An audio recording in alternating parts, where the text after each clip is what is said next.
All right, so we're live. Any particular place, movie you'd like to start with, one or the other? Could start with Field of Dreams? All right. Sure. So this afternoon's film discussion is on Field of Dreams. That's at least our first film. Any particular place you'd like to start? He's hallucinating. Ray? He's like auditory hallucination.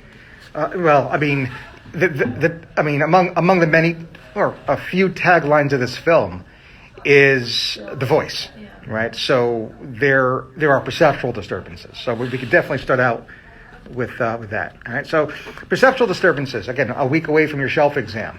Tell me the difference between a hallucination and an illusion.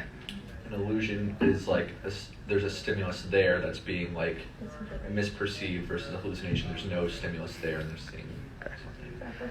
Now, in the beginning, this might be an illusion, right? Because there's wind, Yeah, and then right? And he even looks up like, what did I just hear?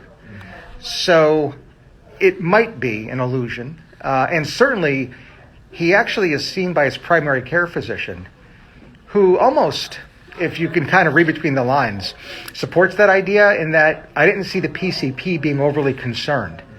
Now, I think the rapport wasn't necessarily professional, but I mean, at least there didn't seem to be over concern. So might or maybe an illusion, all right? However, this develops further, which, from your perspective, is there anything in this film that might explain why?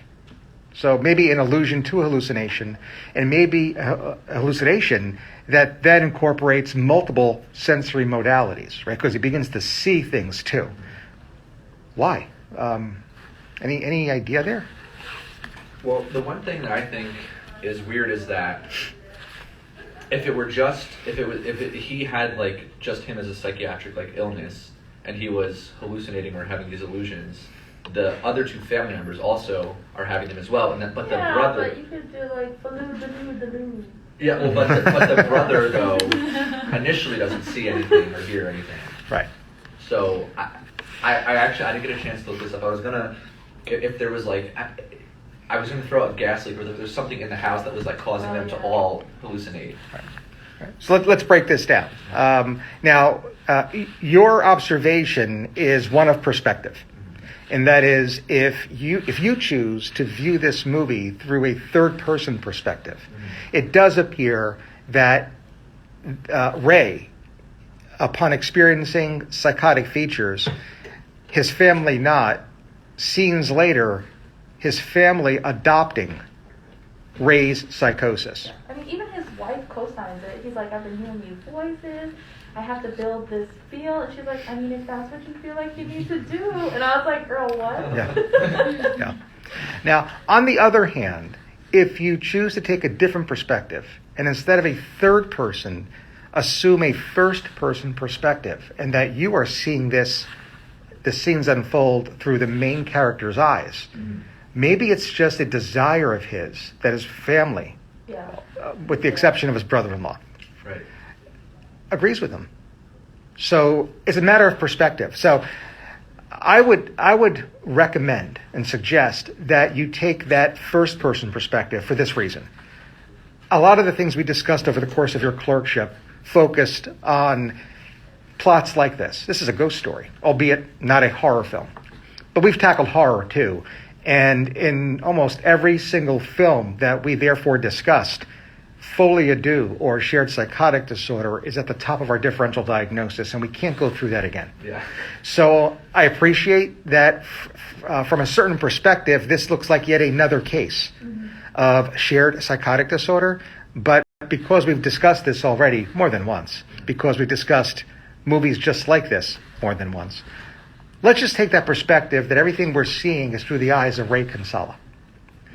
And therefore, we're still trying to grasp at the understanding of why his wife and child would agree with him, or why Ray wants them to agree with him. And they're initially leaving his brother-in-law out, but then including his brother-in-law in his delusion too. Yeah.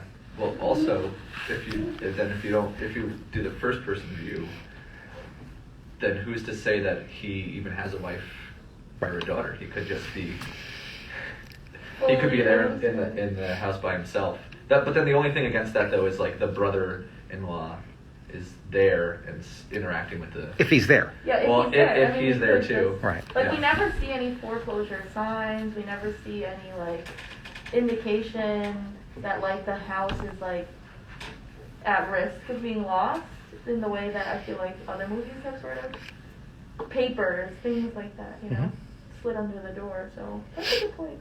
Yeah, but then if we're just trying to decide who's real and who's not real, though, I would think that I like the story of him going to Boston and finding like another maybe schizophrenic or something like that who also is having. I wondered though if he was even real too. I mean he could I feel not like be real. I was like, is this man really real or? Well, everyone could be fake. Yeah, too, I guess. like I felt the family was real. I felt that, but this like what was his name again? Terrence. Yeah, I was like, who? Like, is he even real? But then like the kid got into the truck, but then I was like, maybe the kid is fake too. So, Yeah. um, You know, if you remind me, I'll be happy to send it to you. I created a PDF called The Disappearing Man, right? The character's name is Terrence Mann. The PDF is titled The Disappearing Man.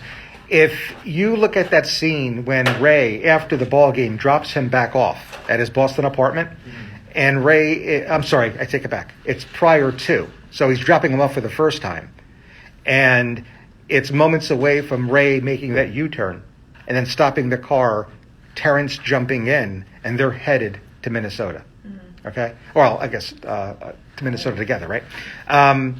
If you go frame by frame in that scene, there's a glitch where you see the character of Terrence Mann in each of the passenger side windows in that van, except the last one. And it's an editing glitch. However, it's one that if you have take some creative liberty with, might actually be supportive of the idea that maybe this is a product of the main character's mind. or And even when he's looking at for him at the beginning and asking around, and I think it was like a lady that he bumps into, and or a man, and they're like, well, if you were really their friend, like you would know where to go. And I just feel like, but then like someone was just like, yeah, go to the one without the chicken on the door or something like that. And I was like, okay, maybe that's real. I don't know. so if we're looking at this as a psychotic break, and we've done this countless times, so I'm not going to take it through the algorithm yet again, but all psychosis is not schizophrenia. Right? And first and foremost, after that medical condition and the direct and physiologic effects of a substance, you have to look at mood disorders. Right? And, the initial thought, the initial inquiry would be whether or not there's a mood component to what's going on, because if the answer is yes, a primary mood disorder with psychotic features versus schizoaffective disorder is added to the differential. Yeah.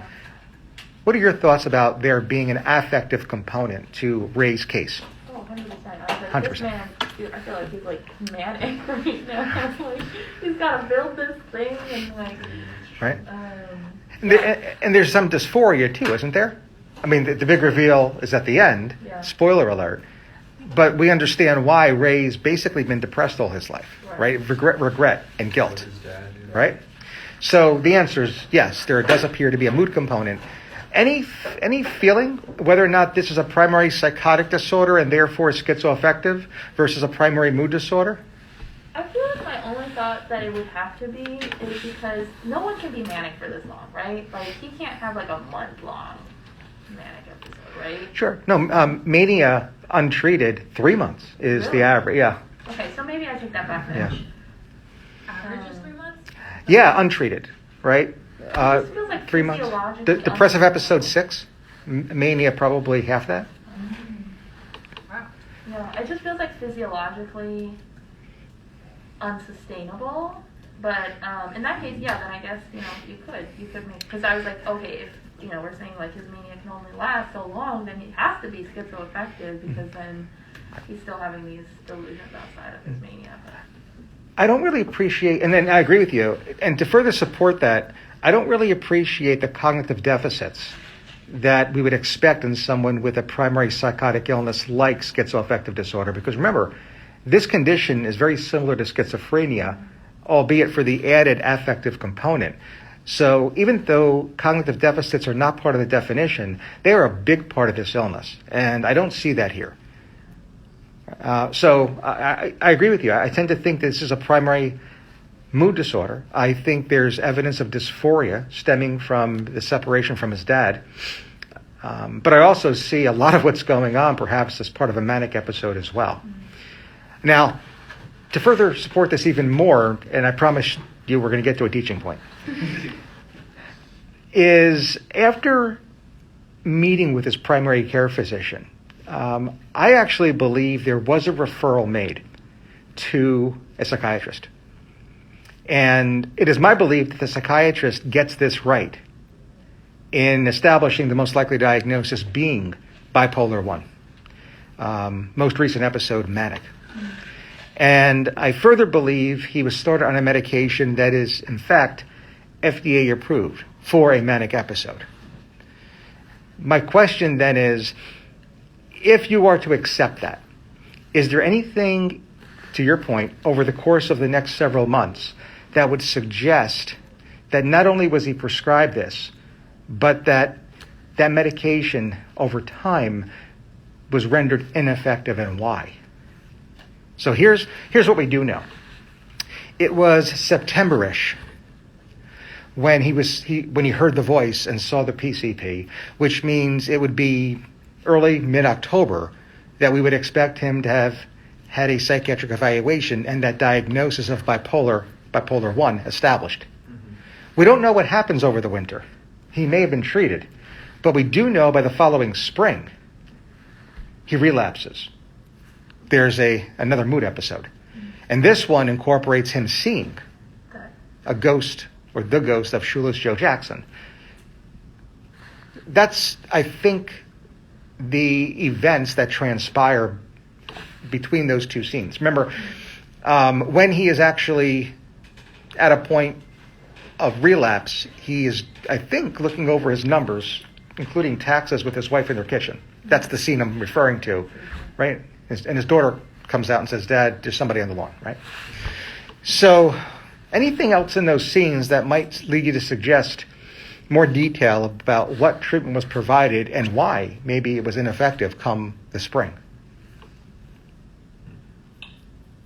Well, I guess just by process of elimination, like if going on the thought that he was diagnosed with bipolar 1 and was treated for it, that's like the assumption that we're making, or so I guess we could look at the treatments for bipolar 1, so like lithium if he was started on that, but I don't know what would make that ineffective unless he just wasn't, if he was taking it, and then maybe because they had financial issues, he didn't refill his prescription and stopped taking it. Could be. That's a good point. Could be. Here's my thought. And again, this is where the teaching point comes in. I think that the medication of choice here was lithium. Mm-hmm. Okay? And we do know that lithium, because it is metabolized through the kidney, is susceptible to drug-to-drug interaction. Mm-hmm. There are several drugs, calcium channel antagonists, ACE inhibitors, NSAIDs, and thiazide diuretics, that can actually increase lithium levels where lithium toxicity may result. That is not what's happening here. The opposite's happening. Right. I think it's reasonable to assume a subtherapeutic lithium level, and therefore the onset of a new episode of mania. What are the drugs that can do this? Loop diuretics? Loop diuretics, yes. Is there any evidence in that spring scene of his taking a loop diuretic? Other drugs to consider? That would decrease like lithium. Carbonic anhydrase inhibitor? Good. Any evidence that he's being treated for mountain sickness or no? Anything else?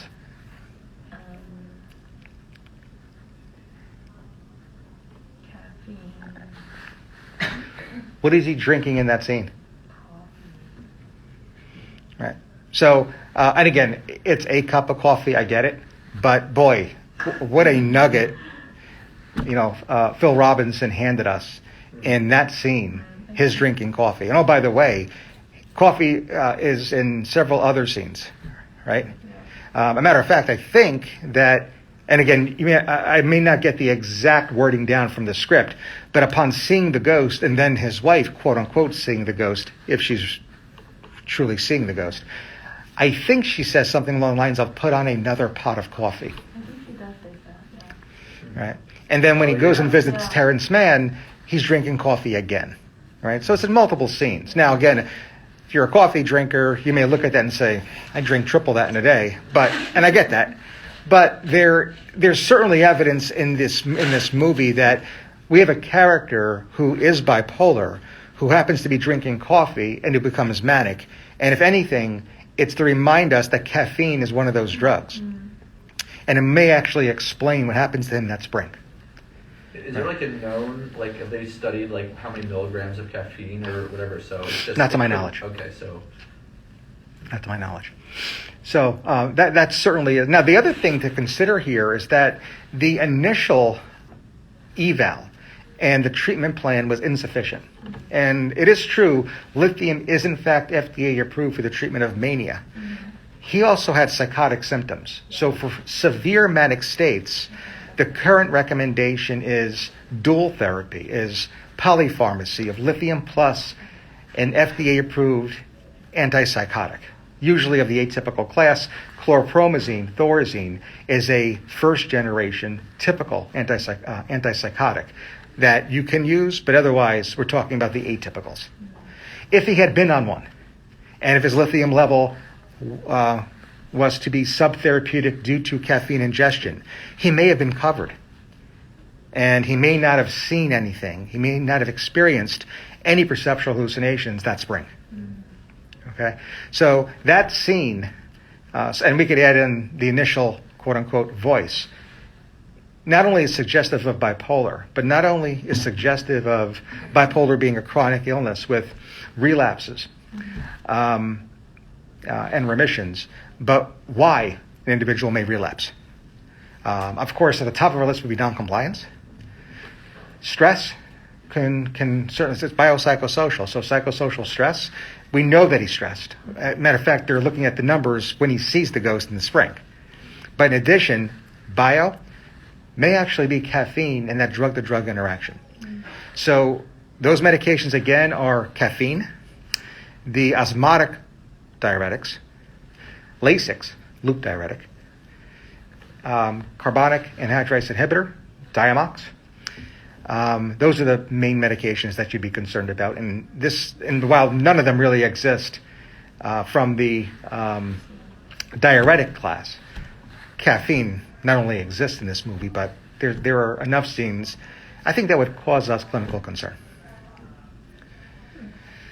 Question about someone who has like bipolar disorder, bipolar 1, and they're manic and have the psychotic symptoms as well. So when someone like that comes in, because there was this question that we've gotten, and the answer was to give them olanzapine because you can give it IM. I guess sort of what's the threshold for giving an oral? And I know it depends on like if they can actually take it and are compliant with that, but like seeing that if that's all checked, would you still opt for olanzapine IM, or would you just give them a different one, or like any kind of atypical antipsychotic orally, and just wait till the psychosis goes down?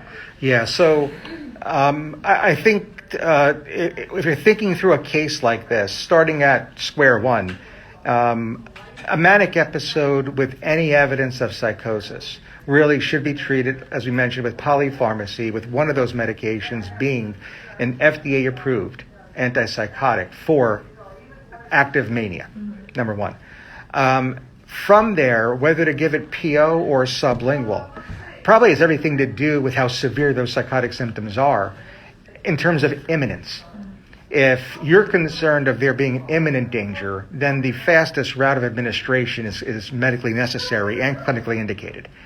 If that is not the case, then providing it by mouth, that is PO or sublingual, is fine. So I think, and I haven't read the question, but I would hope that clinical vignette emphasized that there was imminence resulting in the single best answer being in the IM route versus the PO route. Okay. That make sense? Yeah. So sort of like severity of the psychosis. Yeah, and imminence. Severity as defined by imminence, right? If it's not imminent, there's no real indication to have to provide it IM unless there was concerns of non-adherence, Right. right? If the person's not going to take or cannot take it, they're NPO, and they don't want to take it sublingually, then of course there's alternative routes. But if with everything else being even, imminence and therefore faster onset being medically necessary will result in your choosing the IM route. Okay. Otherwise, we're comfortable sort of just like waiting out their psychosis. Well, you don't wait it out because if you give it to them PO or sublingual, this is fairly rapidly acting, Oh, okay. right? I mean, if I gave you 20 milligrams of olanzapine, it's not going to be long until you're sleeping, Okay.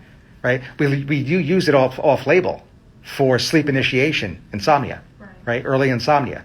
So these are fairly rapidly acting. So whether you want it ultra rapid, Oh, I see. it has to align with imminence. Oh, okay. I guess that makes a lot more sense. I guess I thought in my mind because they were opting for IM that it was like oral would take longer, but that's good to know. Sublingual is even faster than oral, though, if they could take it. Yeah. Let me briefly pause here. We have a clinical question that came up down the hall. I'm going to keep this running, so I'll be back in a minute. Oh, I got it. Okay. A good weekend. Do anything fun? Enjoy the weather. Yeah, but it's supposed to rain tomorrow. Well, today. Yeah, today we will. I think we're going by fall today. Yeah, I don't think too much. Nothing crazy planned this weekend. How about you? I think I'm gonna go down to Asbury Park later. Oh, what's that? Where? Asbury Park. I don't know. My boyfriend's like, let's just go to the beach. But Aw. not go in the water. Yeah, that's a cute He thing. was like, let's go watch the sunset. So it's so cute. Yeah, it's really cute. Oh, how long have you guys been dating? Sorry, I'm super Is it 8 months? Yeah, it's 8 months. Yeah, that's cute. And he's not in medicine, but it's Yeah. cute because he's like, he tries to get the lingo. He's We like, love that. Do you think you'll HP or H? I'm like, oh, so sweet. All right. Ooh. It's 12:30. I love it. Any thoughts about Field of Dreams beyond this? I just have a question that made me think of this. It's like tangentially related, but it's like bipolar and mania versus hypomania. So I know you said hypomania is one of the two things that's you need to have non-clinical significance.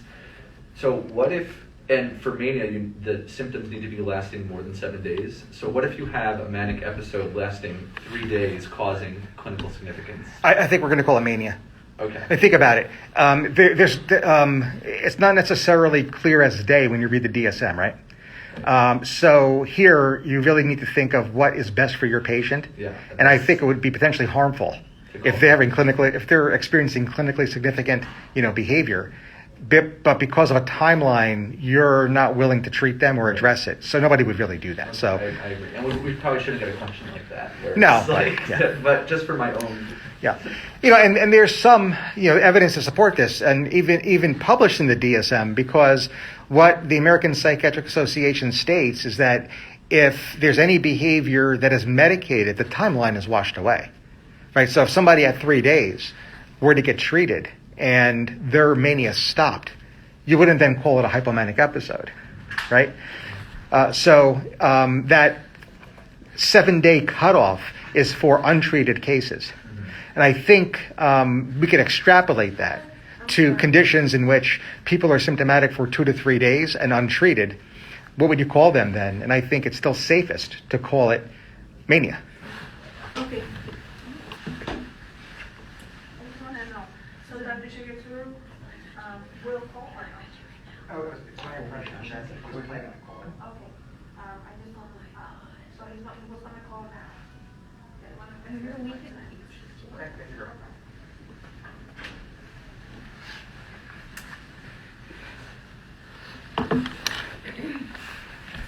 The other cool thing, and I'm remembering this now, and I apologize that I can't be nerdy and give you a timestamp, but there's this scene where in the beginning of this movie, Ray is digging out a plant, a stalk, and I've asked this, so it wasn't like they necessarily offered, but several students who actually were raised on a farm told me that made no sense.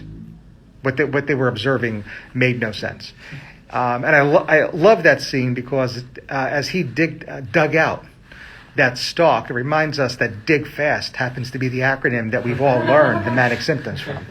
Now, again, to really make this this would have been much cooler if I could have given you that timestamp, how impressed you would have been, but I don't have it. But that's certainly been a discussion that we've had in lecture. Interesting. Anything else about Field of Dreams?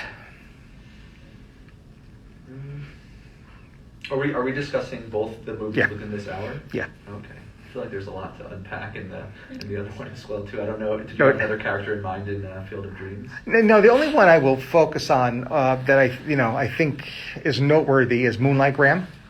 Okay. And it's really Moonlight, similar to Terrence, through the eyes of our main character. So I'm really not moving off of Ray necessarily. Whether Terrence Mann exists or not, I don't know. But Moonlight is a ghost, right? I mean, in Minnesota, he's either a ghost or our main character, Ray, believes he's able to time travel, right? So clearly there's worsening of his psychosis in either direction. If he's a ghost, there's a metaphor here. What metaphor might that be? What might you be concerned about as a prescriber, a physician treating someone with bipolar 1, active mania, in terms of untoward outcome? With seeing a ghost, like, what are you concerned about? Well, no, just generally speaking. Like in terms of medication side effects? No. Worse. Like suicide? Yeah. Okay. Yeah. I mean, how is that not a metaphor, Oh, because it goes like death and death. Okay. right? I mean, there's reason to believe that in Minnesota, Ray took his life, right? And if you choose to discuss Field of Dreams through that perspective, it does remind us that there is a black box warning on medications that are FDA approved for the treatment of bipolar mania, and that is for valproic acid. Increase in suicidal thoughts is on that label, right? So there's evidence to suggest that the physician that initially prescribed medication to Ray for the acute manic episode back in the prior fall did put him on polypharmacy, lithium plus perhaps valproic acid. Unfortunately, that prescriber missed the antipsychotic. It should have been lithium plus the antipsychotic.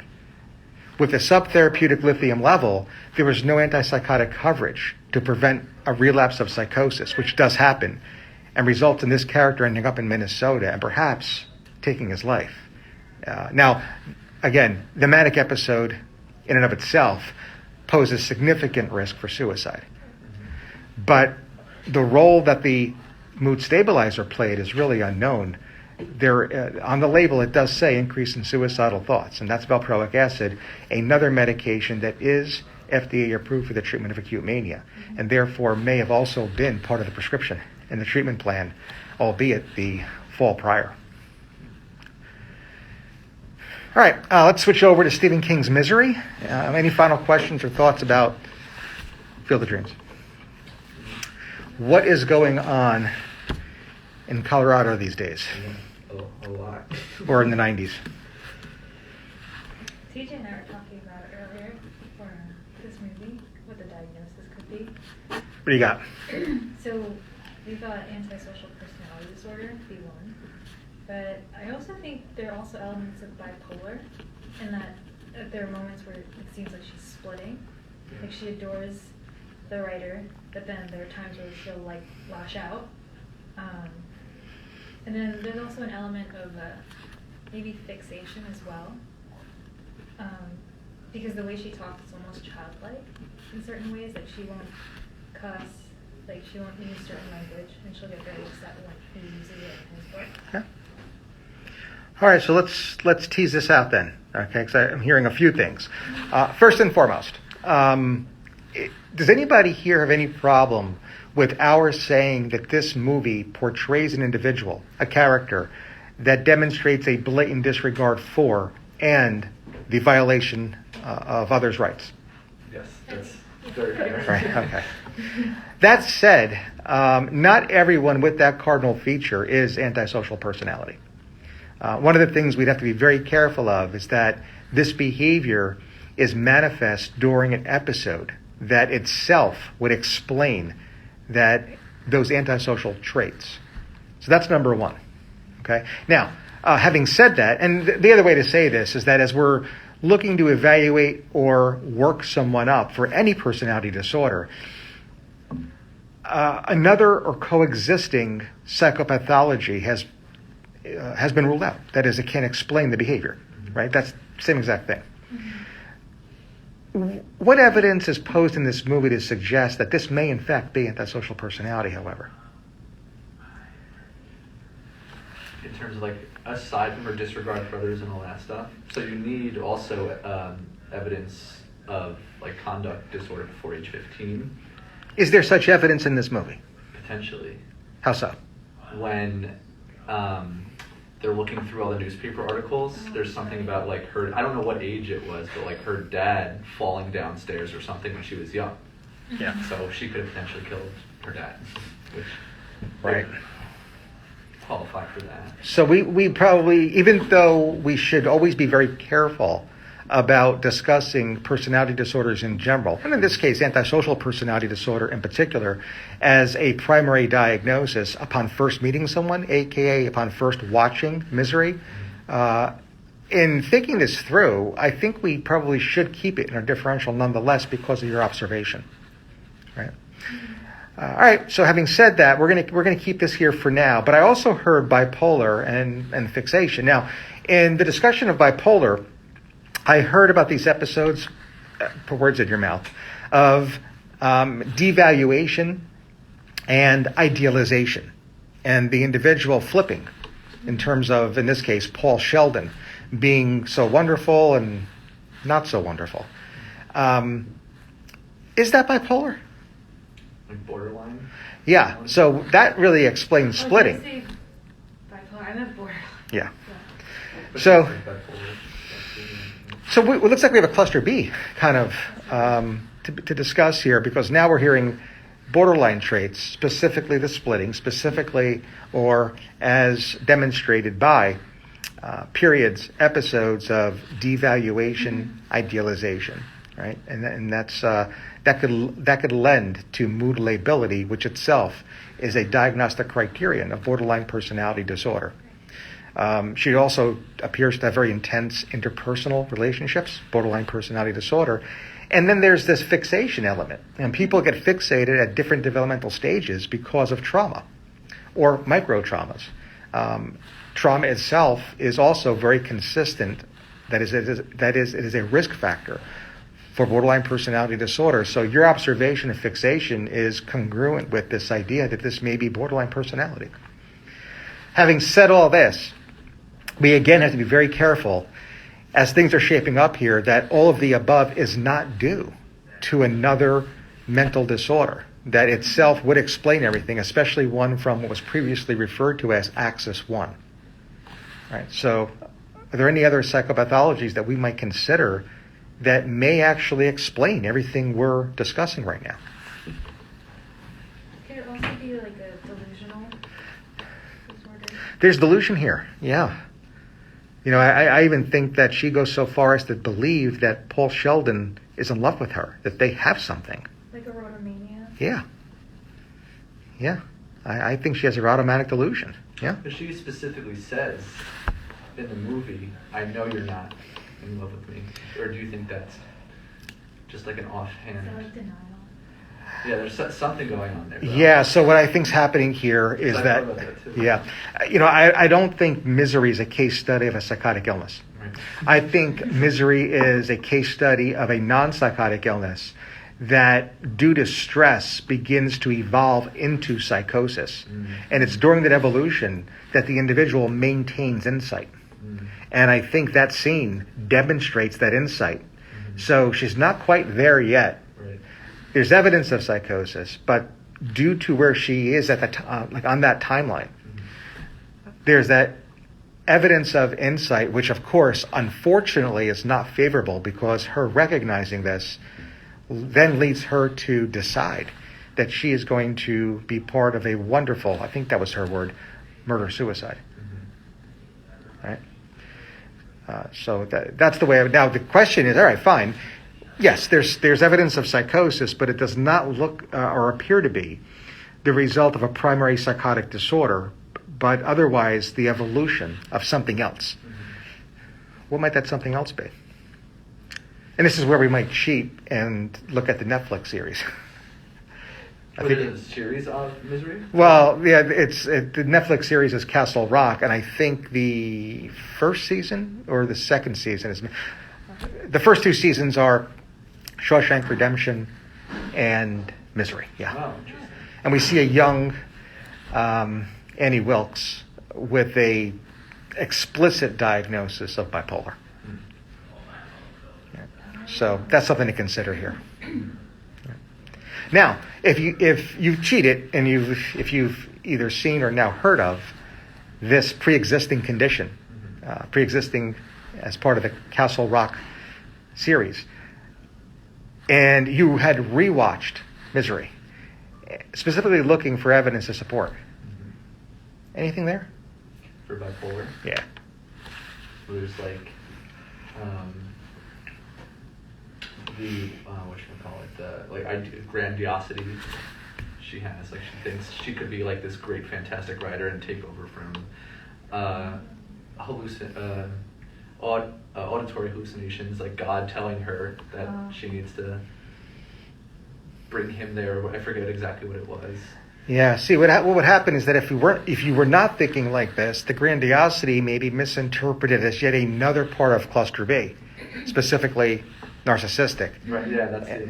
And while that's part of a discussion, it's less likely when compared to now what we're working with, and that is probably a manic episode again. Right. Any other observations here?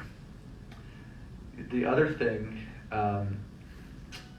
that I know, I don't know where this fits into like these discussions. It's more of like an OCD line, which is like completely sort of irrelevant to this, but the penguin that she has, I don't know where, if that fits into something else that she noticed is like facing south. And I noticed that when I was watching it, I was like, that's definitely going to come back to be something. Yeah. So she notices her penguin figurine is like not facing the right way. Completely agree. And I don't know if it fits neatly into anything we've discussed.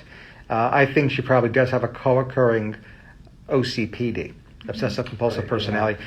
Now, having said that, if we were to kind of circle back to this idea of antisocial personality, and we added on that element, we might be actually then now kind of getting to a point where we're going to discuss psychopathy, right? That premeditated nature of someone who has a blatant disregard for and a violation of others' rights.